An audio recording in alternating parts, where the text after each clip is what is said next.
Con respecto a las indicaciones de la traqueotomía, se puede observar que se realiza para librar una obstrucción de la vía aérea superior, para realizar una asistencia respiratoria durante periodos prolongados, manejo de secreciones del tracto respiratorio inferior o prevenir la aspiración de secreciones orales y gástricas. Estas indicaciones se concentran básicamente en evitar una obstrucción de la vía aérea, como por ejemplo anomalías congénitas, patología supraglótica o glótica, tumoraciones, parálisis bilateral de cuerdas vocales, infecciones. También, por ejemplo, en traumatismos, enfisema subcutáneo en cara, cuello o tórax, traumatismos con fractura facial y de la mandíbula, edemas postraumáticos, infecciones, shock anafiláctico, y proveer una vía a largo tiempo en caso de insuficiencia respiratoria o mal manejo de secreciones, una tos insuficiente, riesgo de aspiración, profilaxis para procedimientos invasivos de cabeza y cuello. Realizando un recuerdo anatómico, tenemos que recordar que el manubrio external y el cartílago tiroides y cricoides son estructuras que se deben reconocer y se palpan bien a través de la piel, siempre y cuando el cuello no sea ancho y de una persona obesa generalmente, un cuello ancho y corto. El cricoide se puede encontrar fácilmente tomando como referencia el manubrio del esternón o la quilla tiroidea. La membrana cricotiroidea se palpa ligeramente como una hendidura en la piel, inferior a la prominencia laríngea. Las articulaciones, la arteria cricotiroidea derecha e izquierda ascienden y se anastomosan cerca de la línea media. El músculo cricotiroideo emerge desde la superficie anterior del cricoides, se dirige superior, posterior y lateral para insertarse en el cartílago tiroides. El movimiento que realiza esto hace que rote el cartílago tiroides y alarga las cuerdas vocales. El músculo vocal se inserta en la superficie interna del cartílago tiroides. Va hacia atrás y arriba para insertarse en el aritenoides. Su función es acortar las cuerdas y aumentar su tensión. Tanto el músculo vocal como el cricotiroideo pueden sufrir lesiones durante la cricotiroidotomía. La arteria brachiocefálica va de izquierda a derecha anterior a la tráquea, justo detrás del esternón. Sus pulsaciones se pueden palpar durante una disección. Con respecto a la tráquea, tenemos que saber que está compuesta de anillos cartilaginosos semicirculares, membranosa en su parte posterior, así como los espacios entre los anillos. La glándula tiroides se encuentra en la cara anterior de la tráquea, con un lóbulo a cada lado. El istmo se encuentra a nivel del segundo al cuarto anillo traqueal. Los nervios laríngeos recurrentes y las venas tiroideas inferiores son estructuras paratraqueales susceptibles de lesión si la sección sale de la línea media. Con respecto a la técnica quirúrgica, antes debemos tener en cuenta que esto se realiza con ropa estéril y en quirófano, y se puede hacer con anestesia general o con anestesia local. El paciente en decúbito dorsal, cuello en hiperextensión utilizando rodillos para poner bien el cuello. El límite del campo quirúrgico es el límite superior, el borde inferior de la mandíbula, el límite inferior, segundo espacio intercostal, lateralmente los bordes de ambos músculos trapecios. Si se realiza bajo anestesia local, no es necesario cubrir el rostro del paciente. Se realiza una infiltración local en forma romboidal, siendo distribuida por planos. Primero plano subcutáneo, muscular y profundo, unos 10 minutos antes de comenzar. Siempre que podamos disponer de este tiempo, lo primero a realizar es reconocer estructuras laríngeas mediante la palpación, fijando la laringe con los dedos pulgar y medio de la mano izquierda y palpando con el índice de la derecha y el cartílago tiroides. El espacio cricotiroideo, el cricoides y los primeros anillos traqueales. Realizar una incisión horizontal 1 centímetro por debajo del cartílago cricoides, tomando como referencia lateral los bordes anteriores de los músculos esternocleidomastoideos. Luego, una incisión del plano subcutáneo y platisma con disección superior e inferior hasta una buena exposición de los músculos esternoideos. El reconocimiento de la línea media y las venas yugulares anteriores. Luego se realiza una sección vertical del rafe medio y disección de la musculatura prelaringea sin desplazar la tráquea de la línea media.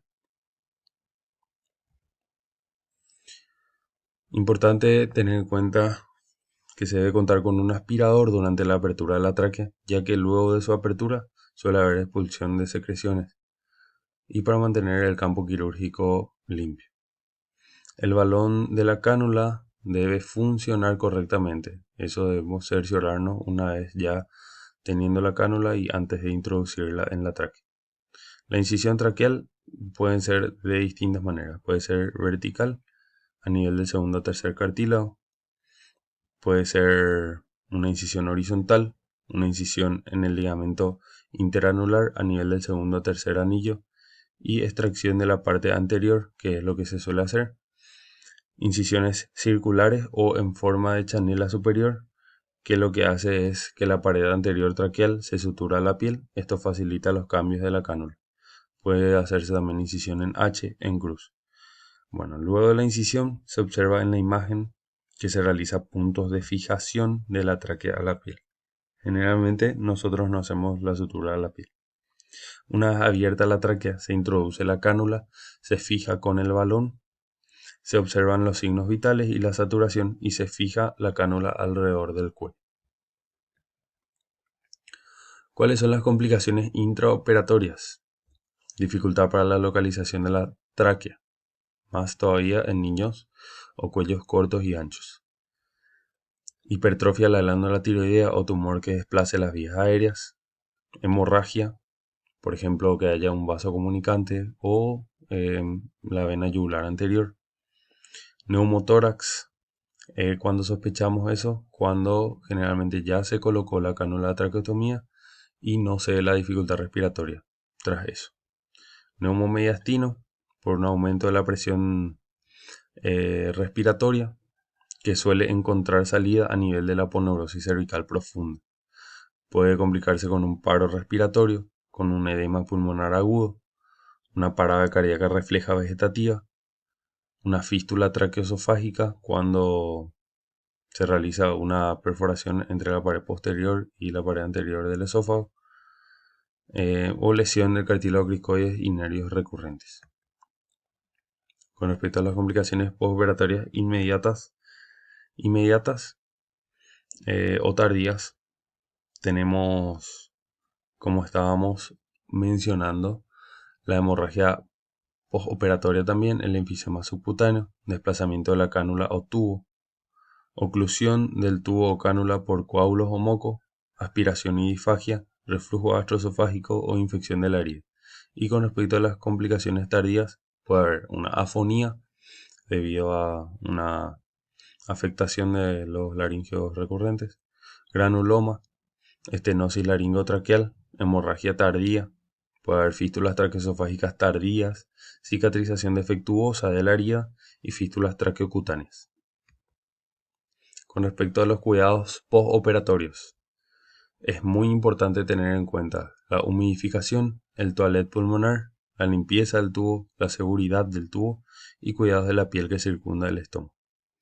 La inspiración de aire seco hace que se irrite la mucosa y hace que aumente las secreciones.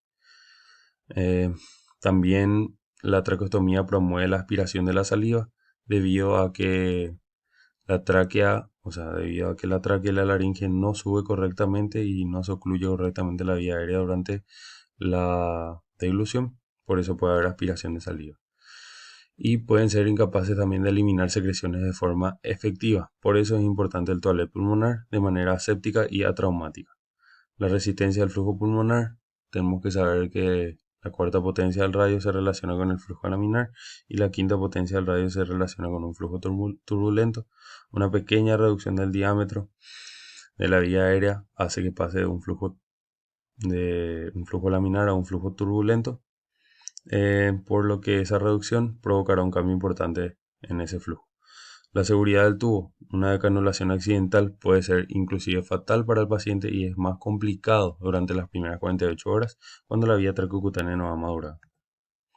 Con respecto a la coniotomía o cricotirotomía, es la comunicación entre la vía aérea y la piel a través de la membrana cricotiroidea. la cricotirotomía con aguja o percutánea abierta. Esas son las dos formas de realizarse. Sus ventajas: simple, rápido, mínimo entrenamiento del que lo realiza, evita la hiperextensión en pacientes con traumatismo cervical. La cricotiroidotomía es un procedimiento de emergencia. Luego de la cricotiroidotomía, el paciente debe ser sometido a traqueotomía en las primeras 24 horas para evitar complicaciones como estenosis glótica o subglótica. ¿Cuáles son las indicaciones? Obstrucción de la vía aérea proximal a la subglotis, insuficiencia respiratoria, toilette pulmonar o broncoscopía. Con respecto a la técnica, el paciente con cuello en posición neutra o ligeramente hiperextendido, localizar la prominencia del cartílago tiroides, luego ir hacia abajo para localizar el cricoides en la línea media.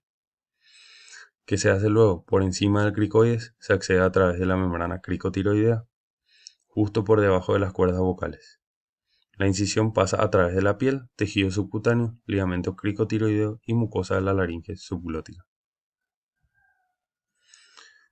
Con respecto a la decanulación. La decanulación de la traqueostomía es un proceso que inicia desde el momento que es posible desinflar el globo de la cánula, el cambio de cánula de plástico a la de metal, hasta el retiro de la misma y la colocación de un sello oclusivo en el traqueostoma.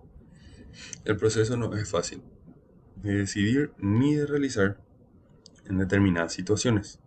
Someterse a traqueotomía interfiere con diversas funciones, como la dilución o el desvío de la vía aérea, por lo que lograr la decanulación confiere ventajas fisiológicas importantes.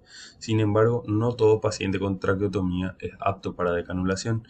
Este debe reunir diversos requisitos para proceder al protocolo. Dentro de los criterios para realizar la decanulación se encuentra destete exitoso del ventilador mecánico, estabilidad hemodinámica, evaluación nasofibroscópica normal o estenosis subglótica que comprometa menos del 30% del lumen aéreo, ausencia de delirio y otros trastornos psiquiátricos. Respecto a la dilución, esta debe ser normal para la saliva y o disfagia leve. Además, contar con una adecuada fuerza de la musculatura respiratoria y un mecanismo tusígeno eficaz que permita un buen manejo de secreciones. Existen diversos protocolos de decanulación, pero aún no existe la unificación de los mismos y la elección depende en gran medida de cada institución y de la situación individual de cada paciente. Sin embargo, para lograr la decanulación exitosa, deben tomarse en cuenta varios criterios esenciales que deben cumplirse independientemente del protocolo elegido. Si se cumplen los 10 criterios anteriores, se procede a la decanulación de manera progresiva que puede realizarse mediante dos métodos: la oclusión o cambio a cánulas de menor calibre. ¿Cuáles son los 10 criterios? Primero, la causa que llevó a la traqueostomía está resuelta por completo. Segundo, la integridad neurológica y ausencia de enfermedades psiquiátricas. La siguiente, hemodinámicamente estable, ausencia de infección activa o sepsis, integridad y funcionalidad de la vía respiratoria superior e inferior, normal o estenosis en menos del 30%. Se ha descartado coexistencia de estenosis mayor a 30% o lesión que, al ser decanulado el paciente, arriesga la permeabilidad de la vía aérea. No se encuentra ni necesita ventilación mecánica al corto plazo. Manejo adecuado de secreciones, reflejo de dilución y nauseoso íntegro, fítula traqueosofágica, aspiración y penetración descartadas, reflejo tusígeno eficaz y por último, tolerancia a oclusión durante 72 horas. El tiempo considerado para la oclusión varía entre los centros hospitalarios e incluso según la edad del paciente. La oclusión puede iniciarse desde segundos de duración a 1 a 5 minutos. Primero de manera parcial, ocluyendo el 50% del traqueostoma y posteriormente la totalidad del mismo. Se han descrito protocolos en los que la oclusión se realiza totalmente desde el inicio y otros en que inician con oclusión del 25%. Se inicia la oclusión, ya sea parcial o total, con aumentos de tiempos progresivos hasta llegar a media hora. Se continúa con oclusión durante 1 hora y se aumenta con intervalos de 30 a 60 minutos hasta completar 8 a 12 horas durante el día. Se realiza el mismo procedimiento durante la noche hasta lograr la oclusión durante 24 horas. Para considerar la tolerancia a la oclusión y proceder a la decanulación, la cánula debe permanecer ocluida totalmente durante al menos 72 horas. Muchas gracias.